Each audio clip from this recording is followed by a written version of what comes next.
વિક્રમ વેતાળની વાર્તા। ત્રણ સુંદર રાણીઓમાં સૌથી વધારે નાજુક કોણ હતી?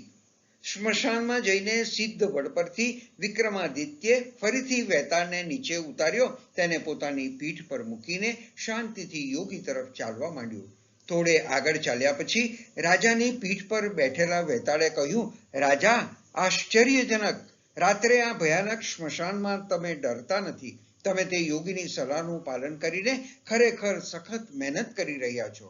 ચાલો હવે હું તમને એક વાર્તા કહું, જેથી તમારી યાત્રા સરળતાથી પૂર્ણ થઈ શકે। વર્ધમાન નામના નગરમાં ધર્મરાજ નામનો રાજા શાસન કરતો હતો। તેને ત્રણ ખૂબ જ સુંદર રાણીઓ હતી, ઇન્દ્રલેખા, તારાવલી અને મૃગાંગવતી, અને બધી જ તેને સમાન રીતે પ્રિય હતી। એકવાર રાજા પોતાની ત્રણ રાણીઓ સાથે બગીચામાં ફરતા હતા। રાજાએ વ્હાલથી ઇન્દ્રલેખાના માથા પર હાથ ફેરવ્યો તો માથા પરથી નાનું ફૂલ ઇન્દ્રલેખાની જાંઘ પર પડ્યું। તેણીને ઈજા થઈ અને સારવાર પછી સ્વસ્થ થઈ। પછી એક દિવસ રાજા અને તારાવલી રાત્રે મહેલની છત પર ખુલ્લી હવામાં વાતો કરી રહ્યા હતા। બરાબર એ જ સમયે ચંદ્ર ઉગ્યો।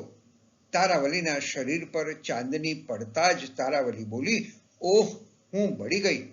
તારાવલીના શરીરની ત્વચા ખરેખર બળી ગઈ। ફોલ્લાઓ ઉઠ્યા અને સારવાર પછી તેણી સારી થઈ। પછી એક દિવસ રાજા અને મૃગાંગવતી મહેલમાં વાતો કરી રહ્યા હતા। મૃગાંગવતીએ દૂરના ઘરમાં અનાજ દળવાનો અવાજ સાંભળ્યો।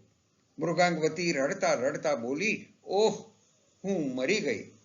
રાજાએ રાણીના શરીર પર કાળા ઊંડા ડાઘા જોયા। તેણીને તાત્કાલિક સારવાર આપવામાં આવી અને તેણી સ્વસ્થ થઈ।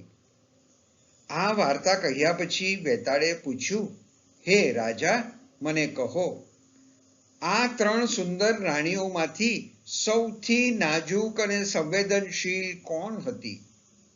બધું જાણવા છતાં જો તમે આનો જવાબ નહીં આપો તો તમારા માથાના ઘણા ટુકડા થઈ જશે।